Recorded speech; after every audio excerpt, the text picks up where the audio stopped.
আচ্ছা, দেখো, আজকে আমি তোমাদের 862 পেজের এবিডি এর 2025-এর অঙ্কগুলো করে দেখাচ্ছি। তা তোমাদের এই অঙ্কগুলো কেমন হচ্ছে তোমরা অবশ্যই, কেমন লাগছে আর কি, কেমন হচ্ছে বলবো না, কেমন লাগছে তোমরা বুঝতে পারছো কি পারছো না কমেন্টসে জানিও। আর চ্যানেলটাকে অবশ্যই সাবস্ক্রাইব করো। আমি তোমাদের অঙ্কগুলো করে দেখাবো, যতদূর সম্ভব আমি অঙ্কগুলো করে দেখানোর চেষ্টা করব। এবিডি এর প্রশ্নপত্র সলভ করার আমি চেষ্টা করব, করে দেবো কথাটা আমি বলছি না, কিন্তু আমি চেষ্টা করব। তোমরা চ্যানেলটাকে ফলো করো, অবশ্যই সাবস্ক্রাইব করে রেখো, তাহলে নোটিফিকেশনটা তোমরা অবশ্যই পাবে। সরি। তা কমেন্টসে অনেকেই অনেক কিছু জানাচ্ছ, ভালো লাগছে কমেন্টসগুলো পড়ে। তা কমেন্টসে একজন বলেছে যে স্যার একটু জোরে বলবেন, আমি সেই জোরে বলার চেষ্টা করছি। মানে হুম একজন বলবো না, সে আমার সন্তান তুল্য বলতে পারো। এক কন্যাই আমাকে বলেছে, হ্যাঁ তোমরা আমার সন্তান তুল্য। তা সেইভাবেই আমি তোমাদের বোঝানোর চেষ্টা করছি। আর এই বোঝানোটা কিন্তু সময়ের সাপেক্ষ ব্যাপার, যতটা পারছি আমি সেটা চেষ্টা করছি। তোমরা দেখো, সরাসরি আই কন্ট্যাক্ট হলে বোঝানোটা একরকম হয়, আর ভিডিওর মাধ্যমে সেটা বোঝানো একটু অন্যরকম হবে। তোমরা বুঝতে পারছো কি পারছো না, আমি তো বুঝতে পারছি না, তা আমি আমার মতন করে বুঝিয়ে যাচ্ছি। কিছু কিছু জায়গা স্কিপ করে যাচ্ছি, ধরে নিচ্ছি যে তোমরা সেই জায়গাটা বুঝতে পারবে, তাই জন্য স্কিপ করে যাচ্ছি। খুব ডেপথে ঢুকছি না, তাহলে ভিডিওটা অনেক লেন্দি হয়ে যাবে। যাক, বেশি কথা বলবো না, তোমরা একটু দেখতে থাকো। প্রথম যে কোশ্চেনটা, টেস্ট পেপার খোলো, 862 পৃষ্ঠা খুলে ফেলেছো নিশ্চয়ই, এবিটি এর। তা কি বলেছে, কোনো মূলধন 10 বছরে দ্বিগুণ হলে বার্ষিক সরল সুদের হার কত? অপশন দিয়ে দিয়েছে, এমসিকিউ, একের দাগেরগুলো এমসিকিউ থাকে। ধরে নিলাম আসল, বি প্রিন্সিপাল, এক্স টাকা, সুদের হার কত, আর পার্সেন্ট, সময় কত, 10 বছর। তো এক্স টাকা 10 বছরের দ্বিগুণ, অর্থাৎ কত টাকা হবে, 2x টাকা হবে। তাহলে সুদ কত হবে, আসল কত, এক্স টাকা, তাহলে সুদ আসল কত, 2x টাকা, তাহলে সুদ কত, 2x থেকে এক্স বাদ দিলাম, এক্স টাকা, এটা সুদ হলো। ক্লিয়ার? তাহলে আমরা সিম্পল ইন্টারেস্টের ফর্মুলাটা ফেলে দিলাম। দেখতেই পাচ্ছ, B into R into T divided by, এটা কিন্তু আর 100। তাহলে এসআই কত বার করে ফেলেছি, মানটা বসালাম। পি এর ভ্যালু কত, এক্স ধরে নিয়েছিলাম। আর এর ভ্যালু কত জানি না। টি এর ভ্যালু কত, 10। এবার এক্স আর 10, তাহলে 10x আর ক্রস গুণ হচ্ছে, এক্সের তাহলে 1 আছে, এটার সাথে এটা গুণ হলো, এক্সের সাথে 100 গুণ হলো। বুঝতে পারছো তো? দেখবে ভালো করে। তাহলে আর এর ভ্যালুটা বার করতে হবে। তাহলে এখানে 100x আছে, আর 10xটা গুণের আকারে আছে, এবারে নিয়ে গেলে কী হয়ে যাবে, ভাগের আকারে হয়ে যাবে। বুঝতে পারলে? তাহলে আর কত বেরোলো, এক্স কাটলো, 100কে 10 দিয়ে ভাগ করলে 10, তাহলে সুদের হার কত, 10%। ক্লিয়ার? নিশ্চয়ই বুঝতে পেরে গেছো। পরের যে অঙ্কটা, A X square plus B X plus C A not equal to 0 সমীকরণ দ্বয়ের বীজদ্বয়ের সমান হলে। তা একটা জিনিস মনে রাখবে, বীজদ্বয়ের সমান হবে যখন B square minus B square is equal to 4ac হবে। তাহলে বি স্কোয়ার মাইনাস 4ac এখানেই করে দিয়েছি। তাহলে পক্ষান্তর করে নিলাম, 4ac সমান সমান বি স্কোয়ার, তাহলে সি এর ভ্যালুটা পুট করলাম, মানে বার করলাম। আমি অপশানটাকে ফলো করতে হবে, অপশানে কী কী দিচ্ছে, অপশানটাকে যদি ভালো করে ফলো করো তাহলে তুমি অ্যান্সারটা পেয়ে যাবে। তো এখানে আমাকে তো এ সমান সমান কিছু দেয়নি, দেখো ভালো করে দেখো, সব সি সমান সমান দিয়ে দিয়েছে। অপশানগুলো দেখো, তাহলে আমি সি সমান সমান সি এর ভ্যালুটাই বার করলাম। তাহলে বি স্কোয়ার সমান সমান বি স্কোয়ার বাই 4a। 4 এটা গুণে রাখা আছে, এবারে চলে গেল, ভাগ হয়ে গেল। বুঝতে পারা গেছে? তাহলে এই অপশনটা পাবে। মানে সি এর দাগের তাই দেখতে পাচ্ছি। তারপরে যে 3 এর অঙ্কটা দেখো, ও কেন্দ্রীয় বৃত্তের বহিস্থ এ বিন্দু থেকে অঙ্কিত স্পর্শক বৃত্তকে বি বিন্দুতে স্পর্শ করে। ও বি 5 সেমি দিয়ে দিয়েছে, এও 13 সেমি দিয়ে দিয়েছে, এ বি এর দৈর্ঘ্য কত বার করতে দিয়েছে। তাহলে এ বিন্দু, বহিস্থ একটা বিন্দু নিলাম এ, ও হচ্ছে কেন্দ্রীয় একটা বৃত্ত, বহিস্থ একটা বিন্দু নিলাম এ। এবার কি কি দিয়ে দিয়েছে? ও বি 5 সেমি, ও বিটা 5 সেমি, আর এও 13 সেমি। এই ও থেকে এ অবধি কত সেমি? 13 সেমি। এটা হচ্ছে 13 সেমি। আর ব্যাসার্ধ দিয়ে দিয়েছে ও বি, ব্যাসার্ধ কত? 5 সেমি দিয়ে দিয়েছে। তাহলে আমরা কি করলাম? ফর্মুলা ফেলে দিলাম। কিসের ফর্মুলা? পিথাগোরাসের ফর্মুলা। অতিভুজ স্কয়ার ইজ ইকুয়াল টু লম্ব স্কয়ার প্লাস ভূমি স্কয়ার। তাহলে অতিভুজ হচ্ছে ওয়েটা হচ্ছে অতিভুজ, লম্বটা কি? ওবি, আর এবিটা কি? ভূমি। কারণ এখানে এখানে কি করে? যেখানে স্পর্শক তৈরি হয় সেখানে কি করে? সমকোণ তৈরি হয়। তাহলে সমকোণের বিপরীতে সবসময় অতিভুজ থাকে। ব্যাস, ক্লিয়ার হয়ে গেল। আমার মানগুলো পুট করলাম, মানগুলো পুট করে দেখো কীভাবে করে দিয়েছি। তোমরা এবার বুঝতে পারবে। এই ক্যালকুলেশন আর ডিটেলসে গেলাম না, নিশ্চয়ই তোমরা বুঝতে পারবে। এভাবে বহুবার বুঝিয়েছি, তোমরা ধরে নিয়েছো অঙ্কটা পারবে। তবে নেক্সট ওয়ানে চলে যাই। দেখো 4 দাগের যে অঙ্কটা, সোজা অঙ্ক। দেখবে 2 cos theta is equal two 2 cos 3 theta is equal two 1 হলে থিটার মান কত? সরি, তাহলে 2 cos 3 থিটা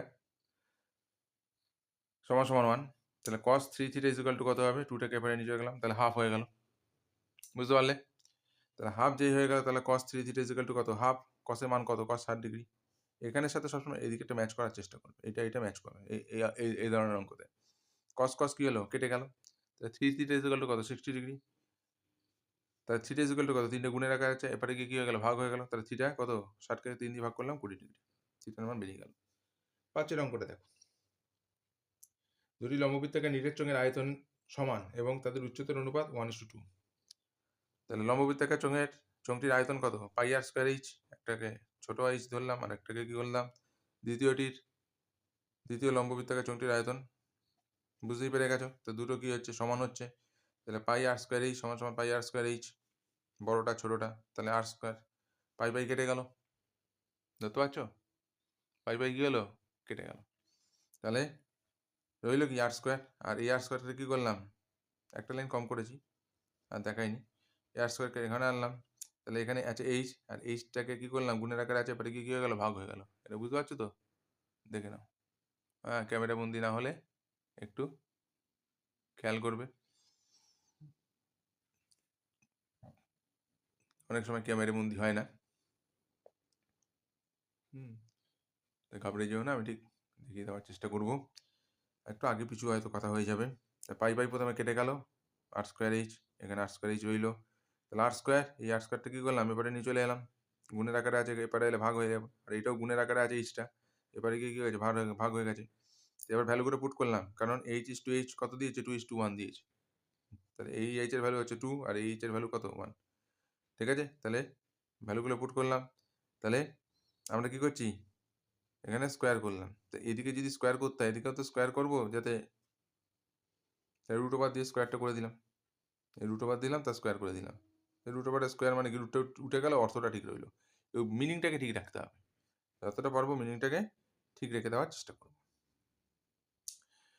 তা এরকমভাবে করেছি। এটা তোমরা যদি অন্যভাবে করো সেটাও যে হবে না তা নয়। এই যে r square by r square, তাহলে কত রয়েছে? 2/1 রয়েছে। তাহলে r square r by r whole square is equal to কত? 2/1। তাহলে স্কোয়ারটা যদি তুলতে হয়, এবারে কি হয়ে যায়? আর বাই আর, তা রুট ওভার 2/1। তাহলে জিনিসটা কী হলো? আর বাই, বুঝতে পারছো কীভাবে করছি? আর ইজ ইকুয়াল টু কত? √2। আর একের বর্গমূল কত? 1। তা দেয়ারফর আর ইজ টু আর, মানে সুতরাং √2:1। এটাকে ওরমভাবে করেছি। দুটোই পদ্ধতি দেখিয়ে দিলাম, যে এটা তোমরা ক্যালকুলেশন করে পারবে, এটা শিখে নিলে দুরকমভাবে করা যায়। ব্যাস হয়ে গেছে। তারপরে 6 নম্বর অঙ্কটা চলে যাও, খুব সোজা অঙ্ক দিয়েছে। 6 7 x 8 y 14 সংখ্যাগুলির গড় নয়। তাহলে গড় বার করতে আমি শিখিয়ে দিয়েছি। কটা সংখ্যা আছে? একটা সংখ্যা, দুটো সংখ্যা, তিনটে সংখ্যা, চারটে সংখ্যা, পাঁচটা সংখ্যা, ছটা সংখ্যা। তাহলে ছটা সংখ্যার যোগফলকে সেই ছটা সংখ্যা দিয়ে ভাগ করলে কী বেরিয়ে যাবে? গড় বেরিয়ে যাবে। লিখলাম। এবার 6 7 8 14 যোগ করে 35 আর x প্লাস ওয়াই আছে, x প্লাস ওয়াই সমান সমান কত? 6 নং কত? 54। 9 তলায় 1 আছে, 1। একটু স্টেপ জাম্প করেছি, হ্যাঁ, অত আর যেতে যাইনি। তাহলে x প্লাস ওয়াই 35টাকে পরে নিয়ে চলে এসেছি, x প্লাস ওয়াই সমান সমান 19। এগুলো বুঝতে পারবে, হ্যাঁ, না বোঝার কিচ্ছু নেই। তোমরা একটু ভালো করে নিজে ঠান্ডা মাথায় চিন্তা করবে, অবশ্যই তোমরা অঙ্কগুলো করতে পারবে। এবার নেক্সট ওয়ানে চলে যাই। আচ্ছা, প্রথমে বলে রাখি তোমাদের যে পাঠ্য বইটা আছে সেই পাঠ্য বইয়ের অঙ্কগুলো, এক্সারসাইজে যে অঙ্কগুলো আছে সেগুলো তো ভালো করে করবেই। তোমরা আশা করি এতদিনে তোমরা করেছো, যারা যেখানে পড়ো, যেই স্যারের কাছে পড়ো, যেই ম্যাডামের কাছে পড়ো, তাদের কাছ থেকে তো তোমরা অবশ্যই করেছো। তারা অবশ্যই বলেছেন যে তোমরা যে উদাহরণগুলো দিয়েছে এবং উদাহরণের সাথে কিছু প্রয়োগ আছে, সেই প্রয়োগগুলো তোমরা কিন্তু প্র্যাকটিস করবে। খুব ভালো করে অঙ্কগুলো প্র্যাকটিস করবে। খালি প্রশ্নমালার অঙ্কগুলো করলেই হবে না, হ্যাঁ, কষে দেখির অঙ্কগুলো করলেই হবে না। তোমরা যে উদাহরণগুলো ওরা দিচ্ছে, একটা চ্যাপ্টার যে শুরু হচ্ছে তার যে উদাহরণ, সেগুলো তোমরা ভালো করে প্র্যাকটিস করবে। এবং উদাহরণের সাথে সাথে তোমরা দেখবে একটা করে প্রয়োগ দিয়েছে, সেগুলো অ্যাপ্লাই, একটা করে অঙ্ক শিখিয়েছে, একটা করে অঙ্ক তোমাদের করতে দিয়েছে। তা সেগুলোকে তোমরা করার চেষ্টা করবে। যদি সেগুলো করতে পারো, মোটামুটি তোমরা অঙ্ক ক্লাস 10-এর বৈতরণী পার হয়ে যাবে এবং ভালো রেজাল্ট করবে তোমরা। ঠিক আছে? যারা ভালো তো তারা ভালোই, কিন্তু যারা এখনও সেই জায়গাটা পৌঁছাতে পারোনি, এগুলোকে একটু ফলো করো। এগুলোকে ফলো করো, ভালো করে ফলো করো, দেখবে তোমরা ঠিক পেরে যাবে। আর আমি তো টেস্ট পেপারের অঙ্কগুলো করে দিচ্ছি, তোমরা সেগুলো এবার দেখো আর প্র্যাকটিস করো। প্রতিটা সাবজেক্টই তোমাকে সময় দিতে হবে ভালো রেজাল্ট করতে গেলে, এবং বিশেষ করে অঙ্ক এবং ফিজিক্যাল সায়েন্স, এই দুটো কিন্তু একটু টাফ চ্যাপ্টার। আর তোমাদের দশম শ্রেণীতে ইতিহাসটাও বেশ লেন্দি। তা এইগুলো একটু ভালো করে ফলো করবে আর রুটিন করে ফেলো কোন সাবজেক্টে কত সময় দেবে, এবং অঙ্ক এবং ফিজিক্যাল সায়েন্সের জন্য সময়টা একটু বেশি রাখবেন। দেখবে তোমরা খুব ভালো রেজাল্ট করতে পারবে এবং ভালো সাবজেক্ট নিয়ে পরবর্তীকালে পড়াশোনা করতে পারবে। আচ্ছা, আর কথা নয়, এবার আসছি 2-এর দাগের 1 নম্বরে। 7x² - 12x + 18 0 সমীকরণ বীজদ্বয়ের সমষ্টি এবং গুণফলের অনুপাত কত? বীজদ্বয়ের সমষ্টি আমরা কি সাধারণত লিখি? একটা বীজ হচ্ছে আলফা আর একটা বীজ হচ্ছে বিটা। এখানে না ধরে করলেও হয়ে যেত, কোনো অসুবিধা নেই, কিন্তু তোমাকে ধরে দেখালাম আর কি, একটু জাস্ট তোমাদের নলেজটাকে বাড়ানোর জন্য। তাহলে বীজদ্বয়ের সমষ্টি ফর্মুলা কি? -b/a। তাহলে মাইনাস, তাহলে এটা যদি a হয়, এটা যদি b হয়, এটা যদি c হয়, এটা হচ্ছে a আর এটা হচ্ছে b আর এটা হচ্ছে কি c। তাহলে ফর্মুলাটা হচ্ছে বীজদ্বয়ের সমষ্টির ফর্মুলা, এটা ভালো করে মাথায় রেখে দাও, এই ধরনের অঙ্ক আসবে। -b/a, তাহলে এখানে মাইনাসটা তো রয়েছেই, আর বিটা -12টাও হচ্ছে b। তাহলে b এর জায়গায় -12 লিখেছি আর a এর জায়গায় কত লিখেছি? 7 লিখেছি। তাহলে মাইনাসে মাইনাসে কি হয়ে গেছে? +12/7। আর বীজদ্বয়ের গুণফল আলফা বিটা, একটা বীজ একটা বীজ গুণফল। c/a, এটার ফর্মুলা হচ্ছে c/a। তাহলে c কত? 18 আর a কত? 7। এবার সমষ্টির গুণফলের অনুপাত চেয়েছে, তাহলে 12/7 = 18/7। 7 7 কেটে গেল, 12:18। কাটাকুটি করলাম, কত দিয়ে কাটাকুটি করলাম? 2 দিয়ে কাটাকুটি করলাম। 6 2 12, 9 2 18। এবার 3 দিয়ে কাটাকুটি করে দিয়েছি। অঙ্কটা বুঝতে পেরে গেছো? 2-এর দাগের কি অঙ্ক? পেজটা যে খুব কঠিন তা নয়, কিন্তু মাধ্যমিকের স্ট্যান্ডার্ডের কোশ্চেন। হ্যাঁ, কিছু কোশ্চেন একটু কঠিন করে, এছাড়া মোটামুটি স্ট্যান্ডার্ড। সময়ের সঙ্গে কোনো কিছু নির্দিষ্ট হারে বৃদ্ধি পেলে সেটি সমহার বৃদ্ধি বলে। একটি বর্গাকার চিত্রের শীর্ষবিন্দুগুলি কি সমবৃত্তস্থ? হয়ে গেল, ক্লিয়ার। হ্যাঁ, শূন্যস্থান পূরণ, এগুলো একটু শূন্যস্থান পূরণ দিয়েছি, শূন্যস্থান এগুলো লিখতে হবে, অঙ্কটা বার করে লিখতে হবে, আর এগুলো মনে রাখতে হবে। চ্যাপ্টারের শুরুতেও দেখবে নীল কালি লাল কালি দিয়ে তোমাদের বইতে যে হাইলাইট করেছে সেগুলো ভালো করে খেয়াল করে নেবে, মুখস্থ করে নেবে, শর্ট কোশ্চেন কমন পেয়ে যাবে। পরের অঙ্কটা 4/x² + 1/1 + cos² + 3 sin² এর মান চেয়েছে। 4 4/sec² থিটা কি লিখেছি 4 cos² থিটা। কেন লিখেছি? আমরা জানি কি cos theta is equal two 1/sec theta. cos theta is equal two 1/sec theta. আমরা এটা জানি। এখানে আমি লিখে দিয়েছি দেখো, তোমাদের সুবিধার্থে এখানে আমি লিখে দিয়েছি 1/sec থিটা। তাহলে এখানে কি আছে 4 × 1 তাহলে 1/sec থিটা। 4 কে যদি বাদ দিই তাহলে 1 থাকে 1/sec থিটা। তাহলে কি করেছি cos এ নিয়ে চলে গেছি। এই যে তাই জন্য এটা লিখেছি। এটার জায়গায় আমরা কি লিখেছি? এটা লিখেছি। কেন লিখেছি? এই যে এই ফর্মুলাটার জন্য 1/sec theta is equal two cos theta. তাহলে 1/sec থিটা মানে cos থিটা। 1 প্লাস এই যে 1 plus cos² theta is equal two কি cos² থিটা। কেন? cos² theta minus cos² theta is equal to কত? 1। তাহলে cos² theta is equal two 1 plus cos² theta. তাহলে 1 plus cos² theta জায়গায় কি লিখেছি? cos² থিটা এটাই লিখেছি। Plus 3 sin² theta. ওকে? তাহলে 4 cos² theta plus 1/cos² theta মানে কি sin² থিটা। এই যে এইটার মতন। কারণ sin theta is equal two কি 1/cosec থিটা। ঠিক আছে? তাই এটা লিখেছি। Plus 3 sin² theta. এবার sin² theta plus 3 sin² theta কত হলো? 4 sin² থিটা। তাহলে 4 sin² থিটা এখানে 4 cos² থিটা। তার মানে কি 4 গুণ 1। 4 টাকে কমন নিয়েছি cos² theta plus sin² theta. তাহলে cos² theta plus sin² theta মানে কত? 1। কারণ আমরা জানি sin² theta plus cos² theta is equal 1। a plus b যা b প্লাস c এও তো তাই। সেই লিখেছি আর কি। cos² theta plus sin² theta is equal কত? 1। তো 4 একে কত হয়ে গেছে? 4 অ্যান্সার হয়েছে। বুঝতে পারলে? নিশ্চয়ই বুঝতে পেরেছো। আচ্ছা, পরের যে অঙ্কটা দেখে নাও। দুটি লম্ববৃত্তাকার নিরেট চোঙের আয়তন সমান এবং তাদের উচ্চতার অনুপাত 1:2 হলে তাদের ব্যাসার্ধের দৈর্ঘ্যের অনুপাত কত হবে? এটা কি দেখে নাও নাকি? ও সরি সরি সরি, আমি তো অন্য অঙ্ক ধরছি 5-এর অঙ্কটা। 5-এ তো 2-এর দাগের অঙ্কটা, আমি তো 1-এর দাগের করছি। আচ্ছা সরি, ভেরি সরি। যাই হোক,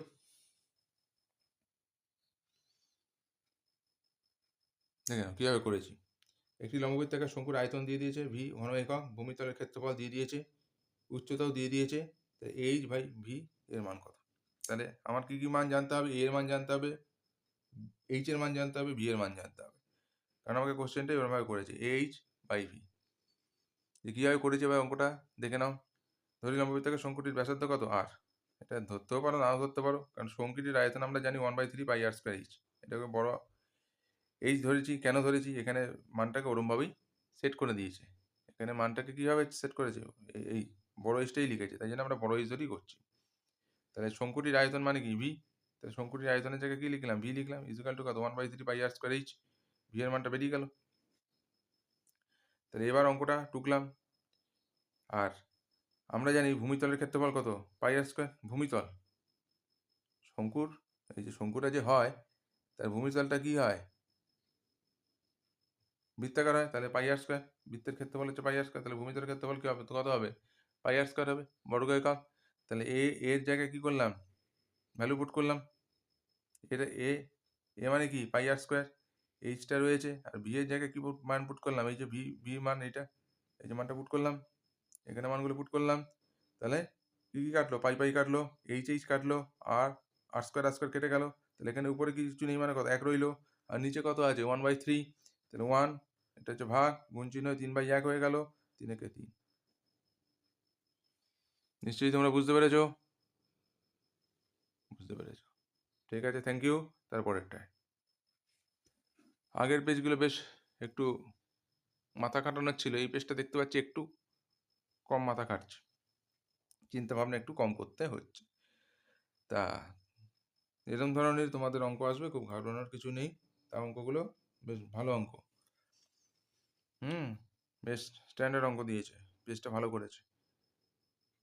যৌগিক গড় মধ্যমা সংখ্যাগুরু মান হলো কি? কেন্দ্রীয় প্রবণতার মাপক। আগে এটা পেয়েছো, আবারও পেলে, রিপিট পেলে। 3-এর দাগের 1-এরটা সত্য মিথ্যা। একটি ব্যবসায় রাজু আসিফের মূলধনের উপর 5:4 এবং রাজু মোট লাভের 80 টাকা পেলে আসিফ পায় 100 টাকা। তো সত্য মিথ্যা? আসিফ 100 টাকা পাবে। আসিফের অ্যান্সার যদি 100 টাকা হয় তাহলে সত্য হবে। আসিফের যদি 100 টাকা না পায় তাহলে কি হয়ে যাবে? মিথ্যা হয়ে যাবে। রাজুর মূলধন আসিফের মূলধন কত? 5:4 দিয়ে দিয়েছে। এবার রাজুর মূলধনের জায়গায় কি করলাম? 80 টাকা। কারণ মূলধনের অনুপাতে কি হবে? লভ্যাংশ বণ্টিত হবে। তাহলে মূলধন আর লভ্যাংশ কি একই হিসাবে ধরে নিলাম। এই জায়গাটা বুঝে নেবে। আর আসিফের মূলধন 5:4, তাহলে 80:1 মানে হচ্ছে যে ভাগ দিয়ে দিলাম। 80 মূলধনটা তলায় লিখলাম, অনুপাতে লিখলাম আর কি। আর 5:4 মানে 5/4 লিখলাম। ধরতে পারছো তো? দেখো, এবার ক্রস গুণ করলাম, এটার সাথে এটা গুণ, 80-র সাথে 4 গুণ। তাহলে 80 মূলধন 5টা গুণে আছে, এবারে কি হয়ে গেল? ভাগ হয়ে গেল। গুণে থাকলে এপার ওপর করলেই ভাগ হয়ে যায়। ভাগ করলাম কত? 64। তাহলে কি হলো? বিবৃতিটা কি সত্য না মিথ্যা? অবশ্যই মিথ্যে। কেন? 80 মূলধন ওরা দিচ্ছিল কত? 80 লভ্যাংশ কত? 80 লভ্যাংশ ছিল 64 টাকা। এখানে 80 লভ্যাংশ কত বেরোচ্ছে? 64।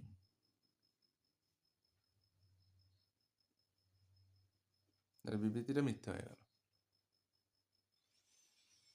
আচ্ছা, 2 এর অঙ্কটা, এক্স ভ্যারিয়েশন জেড, তাহলে এক্স ইজুয়াল টু কি ধরলাম? কে জেড, কে হচ্ছে এখানে অশূন্য ভেদ্যব। আবার ওয়াই ভ্যারিয়েশন কি দিয়েছে? জেড দিয়েছে, তাহলে ওয়াই কি ধরলাম? কে ওয়ান ধরে নিয়েছি, কে ওয়ান হচ্ছে একটা অশূন্য ভেদ্যব। তাহলে এটা 1 নম্বর দিলাম, এটা 2 নম্বর দিলাম। তাহলে এবার আমরা কি করছি? এক্স ওয়াই 1 আর 2 নম্বরের সাথে একটা সম্পর্ক তৈরি করছি। তাহলে এক্স ওয়াই, সুতরাং এক্স ওয়াই ইজুয়াল টু কত? এটা কি করলাম? গুণ করছি, ঠিক আছে? কারণ তোমাদের এক্স ওয়াই ভ্যারিয়েশন জেড এটা অঙ্কতে দেখাতে বলছে সত্য না মিথ্যা। এবার দেখি মেলে কিনা। তাহলে এক্স ওয়াই কে ইন্টু কে ওয়ান আর জেড গুণ করলে কত? Z square. এটা বুঝতে পারলে তো? তাহলে কে আর কে ওয়ানটা কী করলাম? এম ধরে নিলাম। এমটাও কি একটা অশূন্য ভেদ ধ্রুবক, ঠিক আছে? বুঝতে পারলে? তাহলে বেরিয়ে গেল কি? কী বেরোলো এবার? X Y variation Z square. তা তোমাকে কি দিয়েছিল? জেড দিয়েছিল, আমাদের কি বেরোলো? জেড স্কোয়ার বেরোলো। তাহলে বিবৃতিটা কি হয়ে গেল? সত্য না মিথ্যা? মিথ্যা। বাহ, ভালো অ্যান্সার দিয়েছো, গুড। তোমরা তাহলে শিখেছো। 3 দাগেরটা, অর্ধবৃত্ত অপেক্ষা বৃহত্তর বৃত্তাংশস্থ কোণ স্থূল কোণ। হ্যাঁ, কে জানি বললো মিথ্যা? বা দারুণ শিখে গেছো। সত্যি বিবৃতিটা মিথ্যা হবে, কারণ অর্ধবৃত্তস্থ অপেক্ষা বৃহত্তর বৃত্তাংশস্থ কোণ কি হবে? সূক্ষ্ম কোণ। তাই জন্য ওখানে দিয়েছে কি স্থূল কোণ, এখানে কি হবে? সূক্ষ্ম কোণ। মুখস্থ রেখে দিও এই শর্তটা। যে অ্যান্সার দিয়েছো দারুণ শিখেছো, গুড। আচ্ছা, একটি রশ্মির প্রান্তবিন্দুকে কেন্দ্র করে রশ্মিটি ঘড়ির কাটার দিকে, ভালো করে খেয়াল করবে, কাটার দিকে দুবার পুনরাবর্তনের জন্য 720 ডিগ্রি কোণ উৎপন্ন করে। তাহলে একটা ঘড়ি মানে কি 360 ডিগ্রি, তাহলে দুবার ঘুরছে মানে কত ডিগ্রি? 720 ডিগ্রি। আর কি দিচ্ছে? ঘড়ির কাঁটার বিপরীত দিকে ঘূর্ণায়মান কোণ ধনাত্মক। আর এখানে কি দিচ্ছে? ঘড়ির কাঁটার দিকে বিপরীত দিকে যদি হয় তাহলে ধনাত্মক হবে। ভালো করে বুঝবে, ঘড়িটাকে খেয়াল করো, তোমাদের বাড়িতে যদি ঘড়ি থাকে খেয়াল করো। ঘড়ি তো অবশ্যই আছে, দেওয়াল ঘড়ি, হ্যাঁ, বা হাত ঘড়ি, খেয়াল করো। ঘড়ির কাঁটা যেদিকে ঘুরছে সেদিকে সবসময় কি হবে? সেটা ঋণাত্মক হবে। আর ঘড়ির কাঁটার বিপরীত দিকে যদি ঘোরে তাহলে কি? ধনাত্মক হবে। কারণ তোমরা চাঁদা ধরতে শিখেছো, 30 ডিগ্রি কোণ, 60 ডিগ্রি কোণ, যেরকম করছে আর কি, কোন দিকে টানছে? তোমার লেফট সাইডে যাচ্ছে। হুম, এখানে এখানে পয়েন্টটা যদি ধরি, এখানে যদি চাঁদাটাকে বসাই, তা আমি 30 ডিগ্রি কোণ আঁকতে বললাম, এটা তো 180 ডিগ্রি। এদিক দিয়ে কোথায়? এইভাবে চলে যাচ্ছে, তার মানে ওই কোণগুলো কি হচ্ছে? ধনাত্মক। এদিকে যখন যাচ্ছে কোণগুলো কি হচ্ছে? সব ধনাত্মক। এবার ঘড়ির কাঁটা কোন দিকে ঘুরছে? এদিকে ঘুরছে, তাহলে এদিকে কি হবে? ঋণাত্মক হবে অবশ্যই। তাহলে -820 ডিগ্রি হওয়ার কথা। তাই জন্য বিবৃতিটা কি হয়ে গেল? মিথ্যা হয়ে গেল। তাহলে 5 দাগেরটা বুঝিয়ে দিলাম। একটি নিরেট গোলকের ব্যাসার্ধের দৈর্ঘ্য দ্বিগুণ করলে গোলকটির আয়তন দ্বিগুণ হবে। সত্য না মিথ্যা? তাহলে ঘড়ির ব্যাসার্ধ কত? r একক। নিরেট গোলকের আয়তন কত? 4/3πr³ ঘন একক। আর ব্যাসার্ধ যদি দ্বিগুণ হলে তাহলে ব্যাসার্ধ হয় কত? 2r। r ছিল ব্যাসার্ধ, দ্বিগুণ হয়ে গেলে ব্যাসার্ধ হয়ে গেল 2r। তখন আয়তন হয় কত? 4/3π। এখানে r এর ভ্যালুটা কত? 2r³ বসিয়ে দিলাম। তাহলে কত হলো? 4/3π8r³। এই অঙ্কটা কিন্তু ভালো করে করবে, ভালো অঙ্ক। তাহলে আমরা দেখতেই পাচ্ছি 8 গুণ। তাহলে আয়তন বাড়বে কত? 2 নম্বর ভাগ 1 নম্বর, ভাগ করলাম 8 গুণ বেরিয়ে গেল। এই অঙ্ক আগে পেয়েছো? করিয়েছি তোমাদের, বুঝিয়েছি, চিন্তা নেই। খালি রিপিট পাচ্ছ, এখন রিপিট পাবে। যত দেখবে, যত অঙ্ক করছো তত রিপিট হবে। খালি টেকনিকটা ভালো করে দেখবে, টেকনিকগুলো দেখবে। 2 3 9 10 9 3 9 তত্ত্বের সংখ্যাগুরু 10। দেখো এখানে সংখ্যাগুরু কি 10 বলা যায়? প্রদত্ত রাশি তত্ত্বে 9 কবার আছে? 3 বার। তাহলে যে বেশি থাকে রাশি তত্ত্বে, যে বেশি থাকে সেই তো সংখ্যাগুরু। তো সর্বাধিক কে আছে? 9 আছে, তাই জন্য সংখ্যাগুরু কি হবে? 9 হবে। আর ওখানে দিচ্ছে কি, অপশানে দিচ্ছে কি 10। তাহলে কি ঠিক? না, ভুল। গুড, ঠিক উত্তর দিয়েছো। তোমরা তো এগুলোতে ওস্তাদ হয়ে গেছো। এবার 4 দাগের অঙ্কগুলো দেখো। 400 টাকা 2 বছরের সমূল চক্রবৃদ্ধি 441 টাকা। অঙ্ক পেয়েছো? আমি পাটিগণিতে এই অঙ্ক করে দেখেছি। পাটিগণিত আমি পর্ষদের বেশ প্রায় 3-4টে বাদে প্রায় সমস্ত পেজগুলো আমি করে দেখিয়েছি, দেখবে তোমরা। একটু যদি ফলো করো ওখান থেকে পাটিগণিত কমন পেয়ে যাবে আশা করি। মাধ্যমিকে আশা করছি ওখান থেকে পাটিগণিতের কোশ্চেনগুলো তোমরা ফলো করো। আমি পর্ষদের প্রশ্ন করে দেখিয়েছি, শর্ট কোশ্চেন থেকে বড় কোশ্চেন। খালি 3-4টে পেজ পর্ষদের বাকি ছিল। তোমাদের এবিডি এর নতুন টেস্ট পেপার বেরিয়ে গেছে, তাই জন্য আমি ওইটার সময় পাইনি করে দেখানোর। তা যতগুলো আমার যা মনে হচ্ছে এবার কমনের দিকেই আসছে, সবই তোমরা কমন পেয়ে যাবে আশা করি। ওই ধরনের প্রশ্ন কিন্তু তোমাদের মাধ্যমিকে আসবে। তো এখানেও ওই অঙ্কটা ওরমভাবেই আছে। দেখো কোনো করো না, 400 টাকা 2 বছরের সমূল চক্রবৃদ্ধি 441। সমূল চক্রবৃদ্ধিটা দিয়ে দিয়েছে, সবৃদ্ধিমূল বা সমূল চক্রবৃদ্ধি লিখলাম। পি কত? 400 টাকা, হয়ে গেছে কত? 441 টাকা। তাহলে মানগুলো পুট করেছি। কীভাবে করে গেছি এবার ভালো করে খেয়াল করে নিও, আর কোনো কথা নেই। 400 টাকা এবারে নিয়ে চলে এসেছি। 100কে 100 সাথে আর যোগ করলে 100 আর প্লাস 100 স্কোয়ার 441/400। তাহলে 100 প্লাস আর 441-এর বর্গমূল হচ্ছে 21 করে দিয়েছি।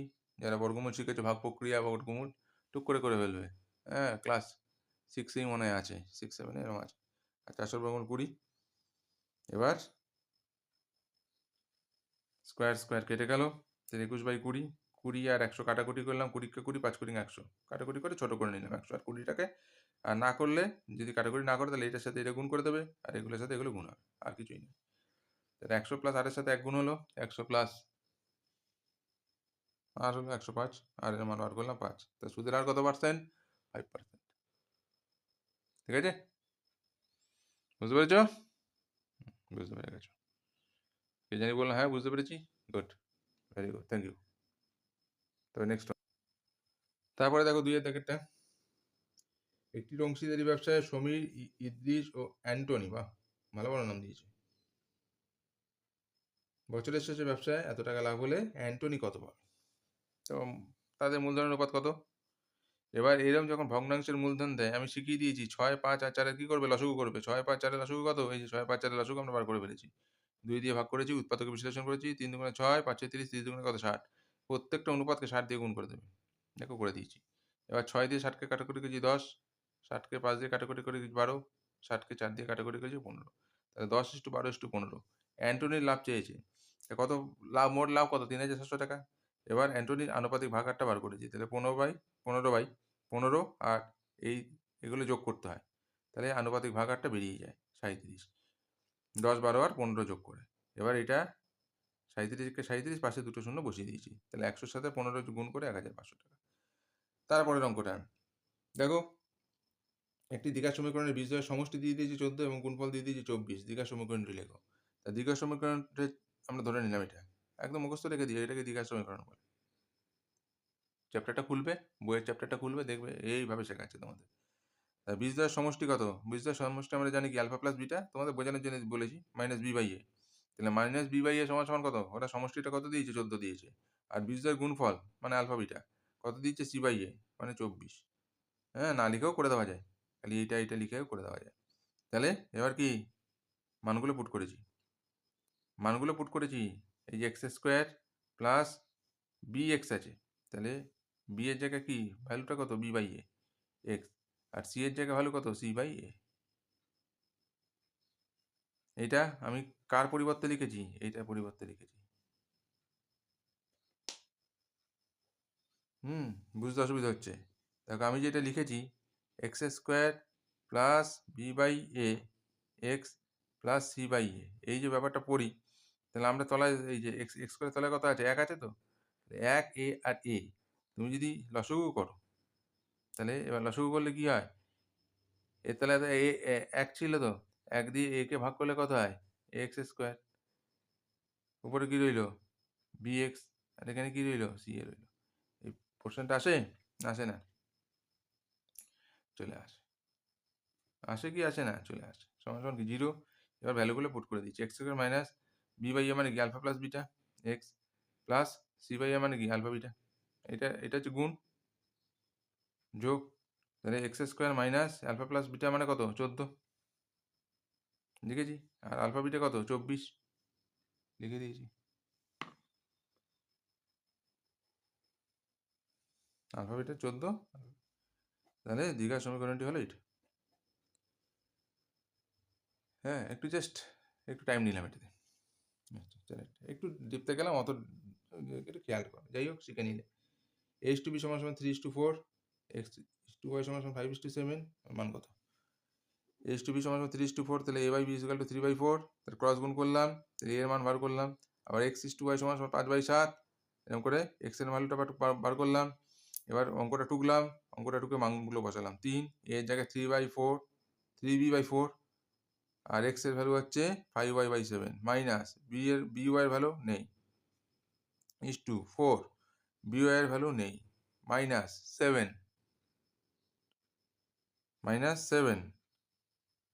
এর ভ্যালু আছে 3b/4 ইন্টু এক্স এর ভ্যালু আছে 5y/7।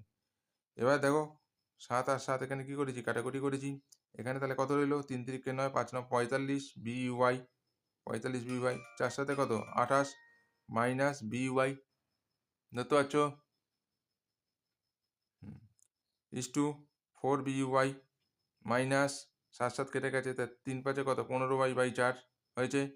এখানে কত? 28 লসাগু, বিওয়াই তাহলে 1 আছে, 28 1 28, 28 দিয়ে 28কে ভাগ করলে কত? 1 হয়। ঠিক আছে? 28কে 28 দিয়ে ভাগ করলে কত? 1 হয়।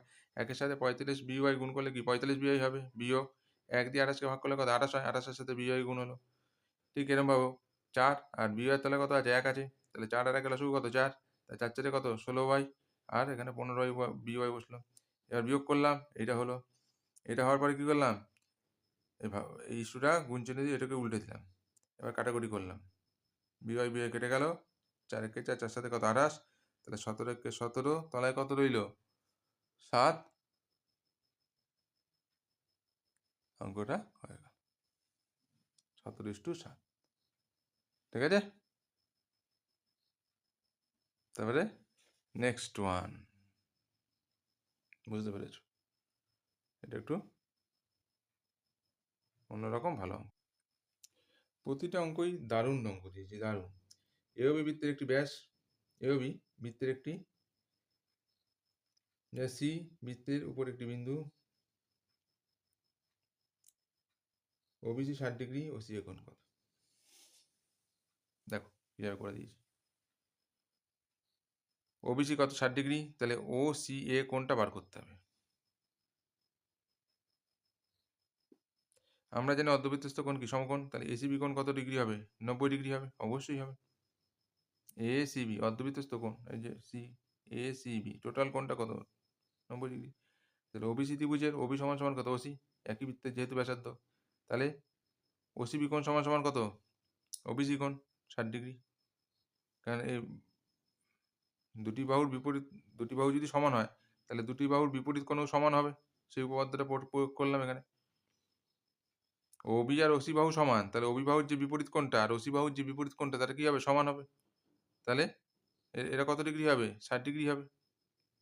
ওবিসি কোণটা তো 60 ডিগ্রি, ওবিসি কোণটা তো 60 ডিগ্রি দিয়ে দিয়েছে, তাহলে ওসিবি কোণটাও কত? 60 ডিগ্রি। তাহলে ওসিএ কোণটা কত হবে? ওসিএ কোণটা কত তাহলে হবে? কারণ এসিবি কোণ থেকে যদি আমি ওসিবি কোণটা বাদ দিই, তাহলেই তো বেরিয়ে যাবে 30 ডিগ্রি। খুব ভালো অঙ্ক, ভালো করে প্র্যাকটিস করো। 6 অঙ্কটা দেখো, 6 অঙ্কটা এবিসি দেখে নাও কি কি দিয়েছে। হ্যাঁ, আমি তোমাদের করে দেখিয়ে দিয়েছি, দেখো তোমরা বুঝতে পারবো। এবিসি আর ডিএফ, এটা কি সর্বসম? এবিসি ত্রিভুজের যে এ কোণটা আর ডিএফ ত্রিভুজের ডি কোণটা কি হবে? সমান হবে। বি কোণটা ই কোণটাও সমান হবে, আর সি কোণটা এফ কোণটাও কি হবে, সমান হবে। ডি কোণটা কত ডিগ্রি দিয়েছে, 47 ডিগ্রি, যেহেতু এ কোণটা 47 ডিগ্রি। ও এটা দেয়নি, সরি, ভেরি সরি। এ কোণটা দিয়েছে কত, 47 ডিগ্রি। হ্যাঁ, কোশ্চেনে দেখো, কোশ্চেন এ কোণটা 47 ডিগ্রি, তাহলে ডি কোণটাও 47 ডিগ্রি হবে, কারণ এ ইস টু ডি, এ সমান সমান ডি। আর ই কোণটা দিয়েছে কত ডিগ্রি, 83 ডিগ্রি, তাহলে ই এর সাথে কার সমান, বি সমান, তাহলে বি কোণটা কত ডিগ্রি হবে, 83 ডিগ্রি হবে, লিখে দিয়েছি আমি। তাহলে সি কোণটা তাহলে কত হবে, সি কোণটা তাহলে কত হবে, ত্রিভুজের তিনটি কোণের সমষ্টি কত, 180 ডিগ্রি। এবিসি কোণ মনে করো, এবিসির কটা কোণ থাকে, তিনটে কোণ, এবিসি ত্রিভুজের কটা কোণ, তিনটে কোণ, এ কোণ প্লাস বি কোণ প্লাস সি কোণ। তাহলে আমরা এ কোণ আর বি কোণ জেনে গেছি, সি কোণটা কত বার করবো, তাহলে 180 ডিগ্রি থেকে এ কোণ আর বি কোণটা কি করলাম, বিয়োগ দিয়ে দিলাম, সি কোণ বেরিয়ে গেছে না বেরিয়ে যায়নি, ঠিক আছে। এই ডি কোণটা না বার করলেও আমার হয়ে যেত, দরকার ছিল না। বুঝতে পারলে, নিশ্চয়ই বুঝতে পেরেছো, গুড, ভেরি গুড। সাতের যে অঙ্কটা বারবার দিচ্ছে 982 পেজে, ওই পেজটা করে দেখিয়ে দিয়েছি। 982 পেজের তো আমি মানে সব অঙ্কই করে দেখিয়ে দিয়েছি একদম, এ টু জে, দুটো না তিনটে পেজের আমি সব অঙ্ক করে দেখিয়েছি। তো এখন আমি 1 থেকে 4 অবধি অঙ্কগুলো করে যাচ্ছি, তবে দেখা যাক কোথায় গিয়ে নৌকা ভেরি, কতটা আমি পারবো দেখি। তারপরে তোমরা বলবে কোন অঙ্কটা পারোনি টেস্ট পেপারে, যদি তোমাদের মনে হয় এই অঙ্কটা পারছি না, তা সেটা কমেন্টসে লিখে দেখাতে পারো। আমি যদি সময় পাই সেই অঙ্কটা তাহলে করে দেবো, ঠিক আছে। তবে এই অঙ্কগুলো এখন আপাতত প্র্যাকটিস করো, ভালো করে করো। তারপরে যে অঙ্কটা 9 tan square theta plus 4 cot square theta এর সর্বনিম্ন মান কত, কীভাবে করেছি, এ স্কোয়ার নিয়ে গেছি, বি স্কোয়ার নিয়ে গেছি, তাহলে এ স্কোয়ার প্লাস বি স্কোয়ারের ফর্মুলা আমরা ভুল ঢুকে ফেলেছি, তাই না।